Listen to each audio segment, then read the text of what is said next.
오늘 말씀은 모세와 아론이 바로 앞에 서서 이제 바로와 대화하고 또 모세와 아론의 조상에 관하여 또 이렇게 말씀하고 있습니다. 하나님께서 이미 모세를 부르실 때 앞으로 어떻게 반응이 나올 것이고 어떻게 할 것인지를 하나님 다 아시고 이 모세를 불렀습니다. 모세가 하나님 앞에 부름을 받아서 나갈 때 모세는 내가 누구이기에 이런 일들을 할 수 있겠습니까? 라고 하나님께 물었지만 그러나 하나님이 함께 하심으로 모세에게 놀라운 그 역사들이 일어나고 또 그러한 증거들을 하나님이 몇 가지를 보여주셨죠. 어제 3장에서 보면은 바로 떨기나무 가운데 불꽃이 나고 또 자기의 지팡이를 던지니까 그 지팡이가 뱀이 되고 또 그것도 불안하니까 하나님께서 손을 품에 넣으라 해서 품에 넣었더니 그 당시의 사람으로서는 도저히 고칠 수 없는 문둥병이 걸리고 다시 품에 넣었더니 문둥병이 사라지고 이러한 그 일들을 통해서 하나님께서 모세에게 하나님의 그러한 그 계획을 알려주십니다. 이 하나님께서 모세를 처음 불러서 그분의 그 계획을 가르치시는 이 일을 통해서 우리는 볼 때 이 사람은 반드시 하나님 앞에서 주님을 섬기고 살아가야 할 모든 사람들은 반드시 거쳐야 할 한 가지의 과정이 있는데요. 그것은 초자연적인 하나님의 역사를 경험해야 된다는 것입니다. 모세가 40세 동안 물론 하나님의 보이지 않는 손이 모세와 함께 하셔서 그 죽음과 같은 어려운 그러한 그 순간에 이 나일강에서 하나님이 그 공주를 통해서 건져내신 것은 하나님의 보이지 않는 엄청난 역사였죠. 그리고 40년 동안 그 공주의 그 아래에서 참으로 섬김받으면서 살게 되었던 것도 모세에게는 엄청난 일이었지만 그러나 모세는 개인적으로 하나님을 만난 적은 없어요. 모세는 그냥 어머니로부터 어머니 품에서 젖을 먹으며 또 어머니에 들려주시는 그러한 그 조상들의 얘기, 하나님의 이야기를 듣고 내가 유대인이구나, 내가 이스라엘 그 족속이구나라는 것을 알고 그 민족이 지금 이런 상황 속에 있다는 것들을 배우긴 했지만 그러나 모세는 40세가 되도록 주님을 만나본 적은 없는 사람이에요. 그리고 자기가 어찌어찌하여 이제 의분에 못 참아서 이 이집트 사람을 때려 눕히고 그리고 광야 미디안으로 도망갔습니다. 그곳에서 40년 동안 모세는 죽을 고생을 하면서 그곳에서 이제 섬기는 사람으로 살았습니다. 그러나 모세는 어때요? 그때까지도 주님을 개인적으로 만난 적이 없는 사람이에요. 그러나 하나님은 이렇게 80년 동안을 모세에게 단 한 번도 나타난 적도 없고 모세에게 뭐 꿈으로라든지 뭐라도 해준 적이 없어요. 그러나 하나님은 그러한 모세에게 하나님의 뜻이 있었고 그 모세를 광야와 같은 그런 삶 속에서 하나님이 알게 모르게 다 인도해 내셨고 그리고 하나님께서 이제 때가 되었을 때 모세가 어떠한 사회적인 어떤 환경적인 어떤 조건에 의해서 이 바로 앞에 서는 것이 아니라 그가 초자연적으로 주님을 만난다는 것이죠. 그런 다음에 하나님의 사명을 받고 그가 사명자로서 살아가는 그런 사람이 됩니다. 하나님의 사람은 우리 믿는 성도들은요, 누구나가 다 이 어떤 사람은 모태로부터 예수님 믿는 사람이 있고 어떻게 하다가 전도자에서 예수님을 믿는 사람들이 있고 뭐 여러 가지 형태로 예수님을 믿습니다. 그런데 반드시 한 번은 넘어가야 되는 데가 있어요. 그건 뭡니까? 하나님께서 우리를 예수를 믿는 사람으로 택하셨을 때는 그냥 택한 것이 아니라 불쌍해서 택한 것이 아니라 첫 번째로는 뭐 때문에 택해요? 하나님과 함께 있고 예수님이 제자들을 부를 때 그거잖아요. 나와 함께 있고 주님과 교제하며 사귀며 주님의 백성이 되고 주님의 자녀가 되게 하려고 하나님의 백성으로서 살게 하려고 그래서 구원하기 위해서 하나님 택하셨고 두 번째로는요. 복음도 전하시고 귀신도 쫓아내는 그런 사명을 위해서 또한 부르셨다는 거죠. 이 땅에 우리가 태어날 때 이 태어나는 것이 뭐가 엄청나게 대단한 겁니까? 이 땅에 태어나는 거는요, 뭐 동물들도 엄청나게 태어나고 있고, 뭐 수많은 생명들이 지금도 엄청나게 태어나는데, 사람이 태어나는 게 왜 소중합니까? 우리가 태어난 게 왜 소중합니까? 거기에는 하나님께서 우리에게 생명을 주신 하나님이지만 그 생명에는 뭐가 있기 때문이에요? 거기에는 사명이 있기 때문이죠. 의미가 있기 때문이죠. 여기에 있는 이 마이크가 있지만 그냥 이거 마이크 아무런 의미 없이 이런 모양으로 만들었어요. 이게 무슨 소용이 있어요? 아무런 소용 없죠. 근데 여기에 이 마이크가 되도록 하기 위하여 계획되어 있는 그런 많은 그 부속품들과 그런 장치들, 그런 계획들, 이런 것이 있어서 드디어 마이크로폰이 만들어졌고 요 모양이 되었고, 요 모양으로 만들어진 이유가 뭡니까? 요 모양이 가장 이 사람의 말을 흡수하고 또 그 일을 하기에 가장 적당한 모양이기 때문에 요 모양으로 만들어진 거 아니겠어요? 여러분 볼펜을 만들 때 이런 식으로 만들었다고 해보세요. 이거 누가 씁니까? 불편해가지고 못 써요. 볼펜은 가느다래가지고 그렇게 만들어져야만 볼펜처럼 되는 것이고, 문에 손잡이가 있어요. 손잡이는 어떻습니까? 손잡이를 이런 것처럼 만들었다고 해보세요. 그러면 손잡이를 볼펜처럼 만들었다고 해보세요. 그럼 불편해서 못 쓰죠. 손잡이는 손잡이의 모양으로 이렇게 딱 열 수 있도록 그 가장 적당한 모양으로 만드는 것처럼 사람은 왜 이런 모양으로 만들어졌습니까? 내 얼굴은 왜 이렇게 만들어지고 내 몸이 왜 이렇게 만들어졌습니까? 바로 이 몸으로 하나님을 섬기고 하나님의 일을 하고 하나님과 함께 동행하고 우리 주님께 영광 돌리기에 가장 최적화된 모습으로 하나님께서 나를 만드셨다는 것이죠. 그래서 여러분, 하나님께서 사람을 만드시고 하신 소감이 뭡니까? 하나님 보시기에 심히 좋았더라. So good. 우리의 삶에, 여러분들의 인생 가운데 각자마다 그 얼굴, 그 모습, 그 삶, 내가 살아왔던 그 모든 과정이 하나님 앞에 영광 돌리기에 가장 뭐예요? 최적화되어 있는 그런 모습으로 하나님께서 나를 지으셨고 나를 이 땅에 보내셨고 여기에 이 나의 사명이 있는 거죠. 그런데 그 사명의 길을 가고 내 생명이 더욱 소중해지고 사명의 길을 가기 위해서 더 중요한 게 뭔가, 그거는요, 하나님의 초자연적인 역사를 반드시 경험해야 된다는 것입니다. 모세가 만약에 이런 경험 없이 그냥 내가 주님의 일을 할 거야 만약 이랬으면은요, 바로 앞에 어떻게 갑니까? 자기가 내 용기와 내 힘으로 물론 뭐 어떻게든지 갈 수는 있을지는 몰라도 불가능하죠. 지금 미디안 도망갔는데 어디를 가요?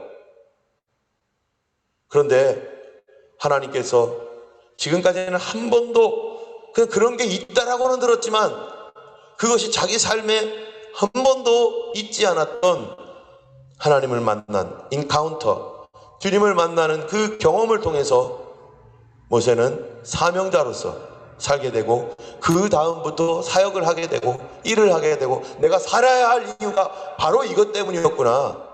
80년 동안 이 고생하면서 내 인생의 의미가 뭐지? 나는 무엇 때문에 태어났지? 나는 어디서 왔지? 어디로 가지? 이거 다 알지 못하고 살잖아요. 그러다가 예수님 만나고 나니까 내가 무엇 때문에 태어났고 왜 살고 어디로 가고 무엇을 해야 되는지 그거를 위해서 하나님이 나에게 지명하고 나를 지명하고 부르신 이유를 알게 되니까 인생에 뭐가 생기는 거예요? 방향이 생기는 것이고 소망이 생기는 것이고 할 일이 있는 것이고, 그거를 80세에서야 모세는 그 방향을 알게 되었다는 거예요. 나이가 중요한 게 아니죠. 일찍 있다면 일찍이면 감사하고 늦게라도 그건 상관없이 하나님의 때에 나를 그렇게 부르시는 것이죠. 여러분, 아브라함 보세요. 아브라함도 나이 75세에 아무런 소망 없이 자식도 없이 이렇게 그냥 모아놓은 재산 누가 가져갈지도 모르겠지만 그렇게 소망 없이 죽을 수밖에 없는 이 아브라함, 그러다가 어느 날 뭐예요? 인카운터, 주님을 만나는 거죠. 자기가 만나고 싶어서 만났나요? 아닙니다. 하나님이 찾아오셨습니다. 우리가 예수님 만나는 거 내가 만나고 싶어서 만났습니까? 만나고 싶어서 만나는 것도 아니더라고요. 주님 만나주세요. 만나주세요. 그런다고 만나는 게 아니었어요. 하나님께서 전적으로 나를 사랑하셔서 나로 하여금 간절하게 기도하고 주님을 만날 때가 되니까 내 속에 간절한 소원이 생기고 나도 꼭 예수님 만나고 싶다. 나도 거듭나서 새 사람 되고 싶다. 이게 내 마음입니까? 하나님이 주시니까 그 마음이 생기는 거죠. 그래서 주님이 찾아오신 것입니다. 주님이 마음 주셨고 주님이 찾아오셔서 내가 예수님 만나서 초자연적인 하나님의 놀라운 역사를 경험하고 나니까 아브라함이 뭐를 알게 돼요? 아브라함이 인생의 방향이 결정되잖아요. 그리고 하나님이 아브라함에게 주신 사명이 뭡니까? 바로 믿음의 조상. 여러분 이 땅에 살면서요, 우리가 수많은 일을 할지도 몰라요. 이 일도 해보고 저 일도 해보고 이런 것도 해보고 저런 것도 해보고 또 내 생각으로 이런 거 한번 해봐야겠다. 내가 주님을 위해서 이거 해봐야겠다. 저거 해봐야겠다. 뭐 여러 가지 생각이 있겠지만 그런데 하나님은 우리를 위해서 한 가지를 위해서 부르신 것입니다. 아브라함 뭡니까? 아브라함의 인생 뭐라고 말할 수 있어요? 아브라함은 바로 이 믿음의 조상. 그 한 가지를 위해서 하나님이 수많은 일들을 하나님께서 보여주시고 인도해 주셔서 그렇게 믿음의 조상답게 세웠어요. 여러분 이삭은 뭐 한 사람입니까? 이삭 뭐 한 거 있어요? 이삭에 대해서는 별로 한 게 없어요. 그런데 이삭을 통해서 하나님 뭐를 보여주시는 거예요? 예수 그리스도의 모습을 보여주는 거죠.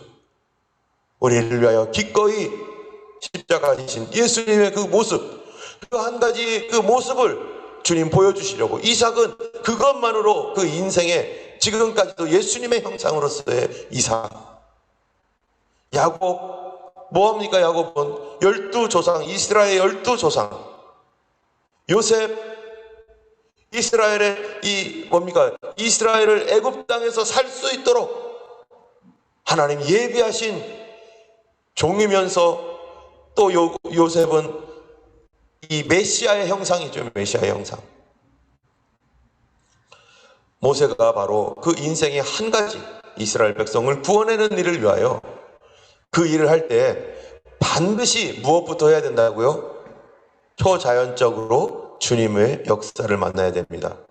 요셉도요, 꿈으로 주님을 만나서 그가 그렇게 하고, 야곱도 야복강가에서 드디어 주님을 만나서 씨름하고, 그 전에는 야곱이 어떻게 했어요? 그 전에는 자기 마음대로 살고 야곱에게 하나님이 나타나지도 않았어요. 그러다가 자기 인생 자기 마음껏 살고 이리쿵 저리쿵 하면서 그냥 막 이 들이받으면서 살다가 야복강에서 주님 만나서 환도뼈 부러지고, 그리고 절면서 형님을 만나고, 그러면서 야곱이 자기의 사명을 알게 되고, 오늘 모세가 주님을 만나서 그가 바로 앞에 서서 바로에게 뭐라고 합니까? 내 백성을 내보내라라고 하는 하나님의 메시지를 전합니다. 그런데요, 그게 호락호락합니까? 하나님께서 모세를 택해가지고 모세야 내 백성 이스라엘을 내보내라고 바로에게 가서 너 말을 해라 라고 했더니 모세가 주님 왜 납니까? 이러면서 나는 입이 둔한 사람입니다 뭐 이러니까 주님께서 아니야, 내가 너와 함께하고 있어. 네가 누구냐가 중요한 게 아니라 내가 너와 함께하고 있으니까 너 가라. 그래가지고요, 백성들에게 가가지고 하나님께서 나에게 이렇게 말씀하셨다. 그리고서 백성들에게 인정을 받고, 그런 다음에 백성들의 대표가 되었고, 대표가 되어가지고 하나님의 메시지를 가지고 바로에게 갑니다. 그런데 바로에게 갈 때 백성들이 생각할 때 무슨 생각을 하겠어요? 와, 정말로 모세를 통해서 하나님 우리를 구원하실까? 어떤 사람은 모세를 신실하게 믿었던 모세 하면서 모세 측에서 따라다녔던 사람들은 뭐라고 생각하겠어요? 모세가 가가지고 이제 바로왕에게 말을 하면은 바로왕이 깜짝 놀래가지고 우리를 곧바로 해방시켜 주겠구나, 우리가 곧바로 자유롭게 되겠구나 하면서 기대를 했을 거 아니겠어요? 모세는 또 무슨 기대를 했겠어요? 내가 가서 적어도 말하면 바로가 어떻게 반응할 거를 생각하겠어요? 에이? 하면서 바로가 벌벌 떨기도 하고 어떻게 할까 고민도 하고, 세상에 하나님께서 모세에게 저렇게 했으니 와 하면서 어떤 일이 생기겠구나, 어떤 역사가 일어나겠구나. 모세가 나름대로 한 번에 뭐 빵 하진 않겠지만은 이미 하나님이 알려주신 말씀이 있기 때문에 거기까지는 아니겠지만 적어도 이 바로에게 어떤 지진과 같은 어떤 일들이 일어나겠구나 하면서 하나님의 역사를 기대하고 갔을 것입니다. 그런데요, 오늘 5장에 보니까 이 2절에 보면은 바로가 그 말을 들은 다음에 내 백성을 내보내라 라고 하나님이 말씀하셨습니다 라고 말하니까 바로가 뭐라고 해요? 바로가 이르되 여호와가 누구이기에 내가 그의 목소리를 듣고 이스라엘을 보내겠느냐? 나는 여호와를 알지 못하니 이스라엘을 보내지 아니하니라 하면서 뭐예요? 단칼에 잘라버려요. 하나님의 일을 할 때요, 주님께서 말씀하시고 우리가 순종하면 그 하나님께서 말씀하신 그 일에는 반드시 뭐가 있습니까? 하나님의 뜻이 있고 하나님이 이루고자 하는 계획이 있지만 그 하나님의 뜻과 이루고자 하는 계획이 그냥 쑥 되는 게 아니라 반드시 도전이 있다는 거예요. 그 앞에 그거를 막는 도전이 있는 거죠. 어두움에 도전이 있고 사단의 도전이 있습니다. 우리는 그거를 이미 알고 있어야 돼요. 하나님께서 나에게 어떠한 사명을 주시고 어떠한 말씀을 할 때 나로 하여금 거기까지 가지 못하게 하는 사단의 도전이 있기 때문에 나 홀로 갈 수 없기 때문에, 그래서 누가 함께 가셔야 돼요? 예수님이 함께 가셔야 돼요. 성령님의 도움을 받아야 돼요. 그 하나님의 도움을 받지 않으면 내가 그곳으로 내 힘으로는 도저히 갈 수가 없어요. 그래서 우리가 그 일을 위하여 뭐 하는 거예요? 오늘도 기도하는 거죠. 여러분에게 주셨던 하나님의 사명과 하나님은 오래전부터 마음속에 소원함을 주셨다면 그것이 하나님의 뜻이면 반드시 이루어지고 그 길로 하나님 우리를 이끌어 가실 터인데 반드시 뭐도 있다는 걸 알아야 돼요. 도전도 있다는 걸 알아야 되고 그 도전 때문에 우리는 하나님께 부르짖고 능력을 받아야 되는 것입니다. 우리 교회가 30개 교회 얘기하지만요, 이게 그냥 되겠어요? 믿음의 도전이 올 겁니다. 교회 건물을 위해서 기도하겠지만 이것이 쉽게 되겠어요? 믿음의 도전이 있을 것이죠. 우리 각자에게 주셨던 하나님의 그런 귀한 사명 감당하기 위해서는 반드시 뭐도 온다는 거예요? 도전이 있다는 것입니다. 사단의 도전. 그럴 때 우리 하나님께서 이스라엘 백성들을 이 내보내는 이 과정 안에 하나님 도대체 무엇 때문에 이스라엘 백성들을 그 이집트에서 나오게 하시는가? 거기서 하나님 섬기면 안 되나요? 안 됩니다. 아브라함도 그랬어요. 아브라함도 거기서 섬기게 하지 않았어요. 왜요? 그 세계 속에서 그대로 동화될 거니까. 하나님께서 그들을 이 이집트에서 나와서 가나안 땅으로 가게 하는데요, 그 세 가지 이유가 있습니다. 우리가 하나님의 그 사명을 받고 주님께로 나아가서 그 살아가는 데 있어서 마찬가지겠죠. 첫 번째가 뭐냐면은 이 모세에게 주셨던 말씀이 이런 말씀이에요. 오늘 여러 번 나옵니다. 이 4장 23절에 보면은 이 나를 섬기게 하려고 주님께서 나오게 했다는 거예요. 하나님을 섬기는 거. 근데 하나님을 섬기는 그 자체가 뭡니까? 하나님을 섬기는 거가. 자, 우리 3절을 보면은요, 같이 한번 읽어보겠습니다. 그들이 이르되 히브리인의 하나님이 우리에게 나타나셨은즉 우리가 광야로 사흘 길쯤 가서 우리 하나님 여호와께 뭐예요? 제사를 드리려 하오니 가도록 허락하소서. 여호와께서 전염병이나 칼로 우리를 치실까 두려워하나이다. 첫 번째로 말한 게 뭡니까? 우리가 하나님 앞에 뭐 해야 된다고요? 제사해야 됩니다. 여러분, 교회는 뭐 하는 공동체입니까? 예배 드리는 공동체죠. 첫 번째가 뭡니까? 예배하기 위해서다. 예배하기 위해서. 지금까지 하나님 앞에 제사 드려본 적이 없어요. 하나님을 믿기는 했는데 제사 드려본 적이 없어요. 이집트의 압제 아래에서 제사 못 드리게 하니까, 예배 못 드리게 하니까. 여러분, 우리 주변에 보면은 하나님을 믿는다 하면서요, 예배를 드리지 않아요. 아, 교회가 이렇고 저렇고 해서 교회 못 가겠어. 교회 가봐야 신경 쓰이고 아유 마음으로 믿지. 그런데 하나님은 거기서 나오라는 거예요. 사단이요 온갖 방법으로 우리에게 예배드리지 못하게 만듭니다.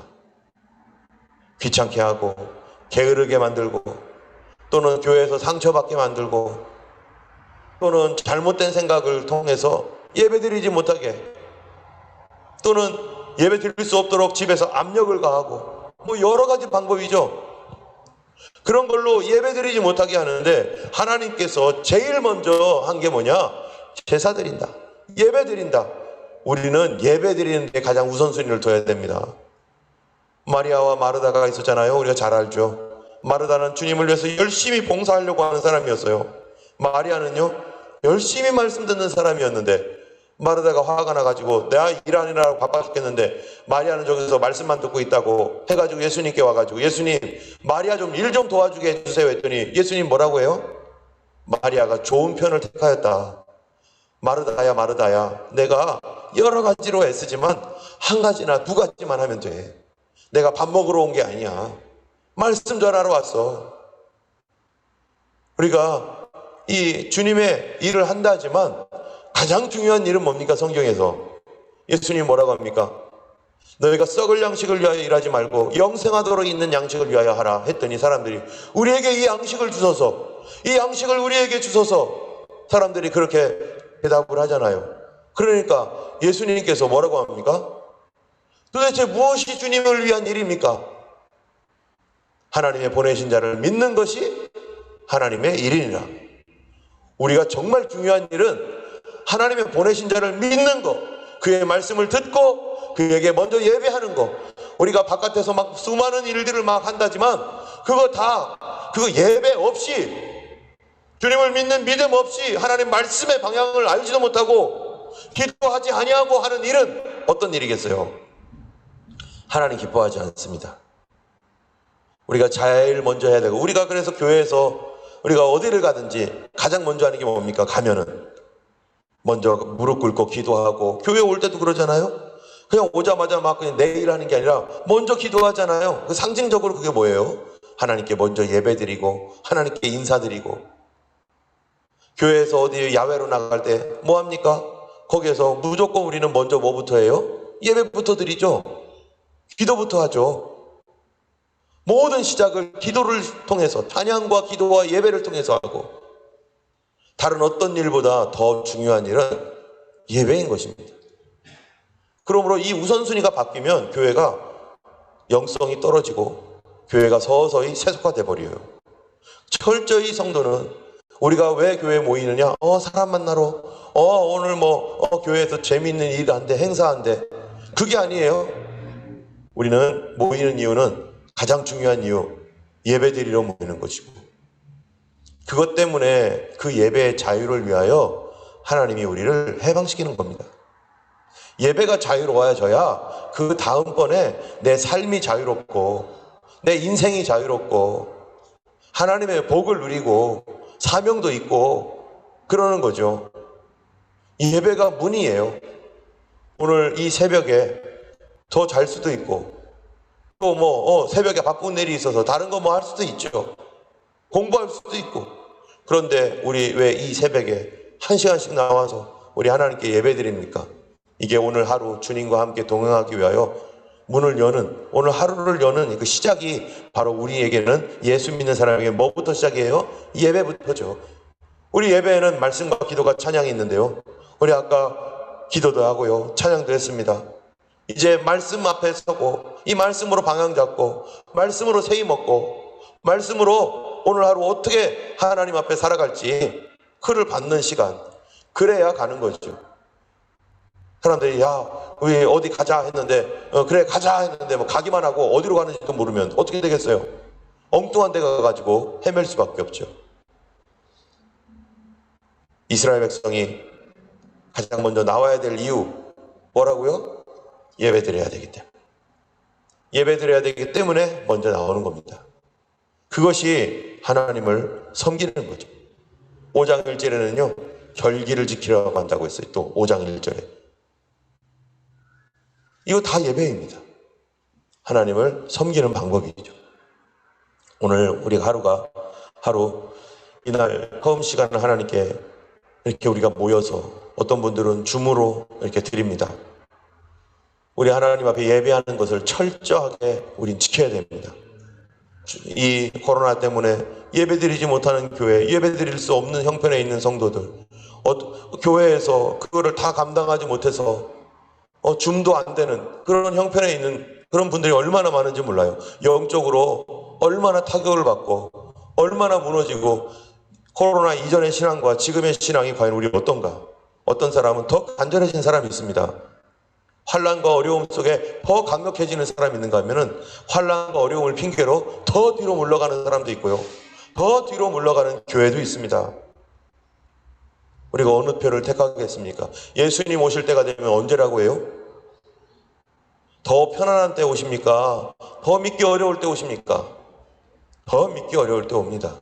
그럴 때 자기 백성들이 정말로 주님을 간절히 기다리며 어려운 가운데서도 예배하고 어려운 가운데서도 주님을 기다리는 신앙 잃지 않기 위해서, 깨어있기 위해서, 이 믿음 지키기 위해서 그렇게 붙들고 있는 사람을 주님이 찾아오셔서 네가 참 충성된 종이구나 그러는 거지. 힘들고 어려울 때 야 힘드니까 하지 말자, 어려우니까 하지 말자, 나라에서 하지 말라니까 하지 말자, 나라에서 하지 말라고 해도 해야 됩니다.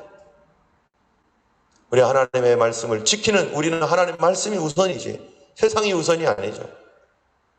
우리가 하나님 앞에서 우리가 예배하는 삶, 주님을 경외하는 삶, 오늘도 먼저 어디를 가든지 아침에 예배하기 위해서 여기 왔고요. 이제 차를 탈 겁니다. 차 타고 갈 때도 뭐부터 해요? 차에 앉아가지고 주님 도와주세요. 주님 함께 해주세요. 내려가지고 직장에 들어갔습니다. 주님 감사합니다. 이곳에서 함께 해주세요. 잠시 묵상하며 마음으로라도 하나님 앞에 그렇게 간구하고, 그런 오늘 하루 종일 우리 주님과 동행하고 주님께 감사하고 주님을 섬기고 주님 앞에 예배하는 그런 하루가 되기를 주님의 이름으로 간절히 축원합니다. 우리를 자유케 하실 것입니다. 우리 함께 기도하겠습니다. 자비하신 하나님 아버지, 오늘도 우리를 불러주셔서 참으로 주님의 은혜 안에 자유롭게 예배할 수 있는 그 자유 주심을 감사합니다. 이 자유가 아버지 있어야만 아버지 다른 자유가 따라오는데, 주여 하나님, 이 땅에 있는 많은 영혼들이 예배하는 자유를 하나님 앞에 드리지 못하고 아버지 하나님 그러므로 말미암아 영적으로 묶이고 매이고 아버지 하나님 영적으로 하나님이여 참으로 결박당하는, 그리하여 하나님을 섬기거나 아버지 하나님이여 하나님 앞에 나오지 못함으로 그의 인생이 하나님 참으로 어두움 가운데 무너지고 깨지고 있는 많은 영혼들과 교회들을 보게 됩니다. 거룩하신 주님, 우리가 어떠한 상황, 어떠한 형편이든지 상황과 상관없이 우리는 주님 앞에 예배하는 삶으로 살며 예배를 지키게 하여 주시고, 주여 하나님 우리가 예배를 지키오니 주님 예배의 자유를 풍성하게 더 허락하여 주시옵소서. 주여 우리가 마음껏 예배하며 기도하며 어떤 상황에서든지 주님을 찬송할 수 있도록 하나님 항상 도와주시고, 아버지 하나님 우리 교회도 이 건물도 자유롭게 사용할 수 있도록 예배가 결코 여기서 끊어지지 아니하며 하나님이여 예배하는 사람들로 가득할 수 있도록 도와주시옵소서. 오늘도 우리 하나님이 함께 하실 줄 믿고 우리 주 예수 그리스도 이름으로 기도드렸습니다. 아멘. 하늘에 계신 우리 아버지, 이름이 거룩히 여김을 받으시오며 나라의 임하옵시며 뜻이 하늘에서 이룬 것 같이 땅에서도 이루어지이다. 오늘날 우리에게 일용할 양식을 주옵시고 우리가 우리에게 죄 지은 자를 사하여 준 것 같이 우리 죄를 사하여 주옵시고 우리를 시험에 들게 하지 마옵시고 다만 악에서 구하옵소서. 되게 나라와 권세와 영광이 아버지께 영원히 있사옵나이다. 아멘. 오늘도 주님과 동행하시는 먼저 기도하는 귀한 하루 되기를 축원합니다. 기도하겠습니다.